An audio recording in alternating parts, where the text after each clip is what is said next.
Hi, I'm Austin, and I'll be presenting SMURF, Self-Teaching Multi-Frame Unsupervised RAFT with FullImage Warping. This is joint work with Daniel, Alper, Anelia, and Rico. Optical flow is the problem of estimating the motion of all pixels in a video. For each pixel, we want to know how it moves from one frame to the next. The output from optical flow is a two-dimensional vector field describing how each pixel moves along the x and y direction in the unit of pixels. We visualize optical flow by indicating where on the color wheel each pixel's vector lies. More saturated colors represent larger flow magnitude, and the color represents the 2D direction of the vector. Optical flow allows us to directly see motion in a video, which can be useful for many downstream tasks. In our work, we focus on the problem of learning optical flow unsupervised without ground truth labels.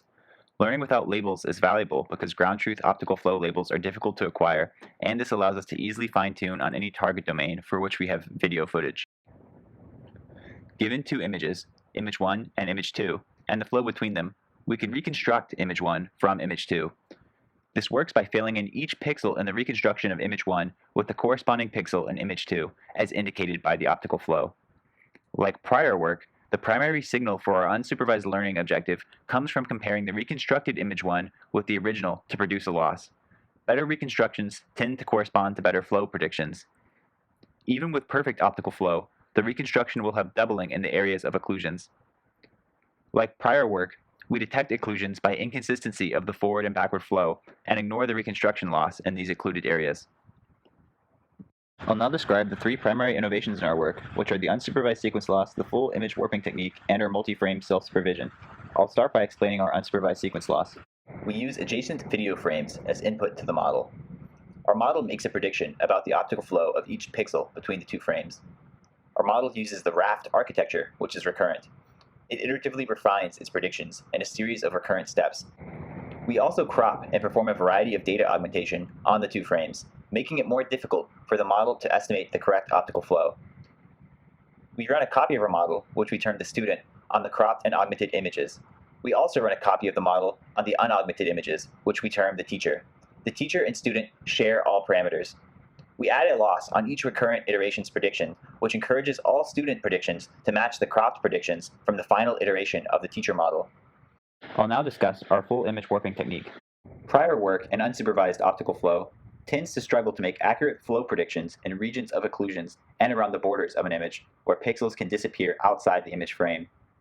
In these areas where pixels leave the image frame, the model is unable to get a loss signal because when an object leaves the boundaries of the second frame, there is no way to perform a correct reconstruction.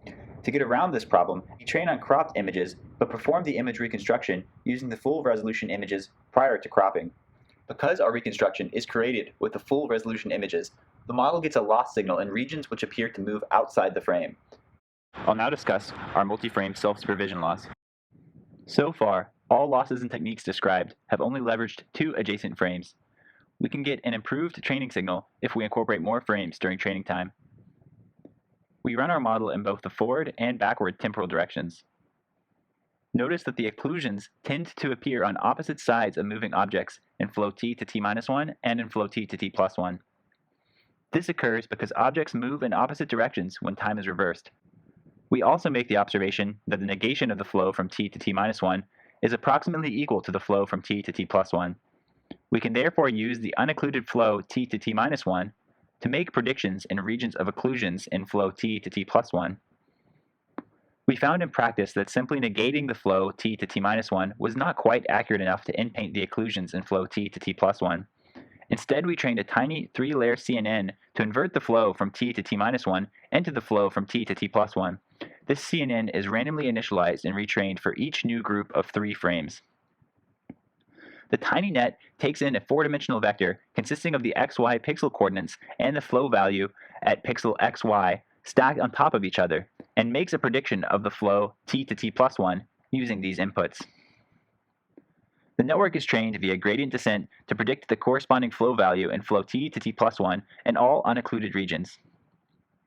We use the tiny network's predictions in the regions of occlusions in flow t to t+1. From this, we get an occlusion in-painted flow. We retrain our original model in a supervised fashion with this occlusion in-painted flow. Combining all previously mentioned innovations leads to strong performance gains. We outperformed the prior state-of-the-art, UFlow, by 36% on the Centel benchmark and around 40% on the Kitty benchmark.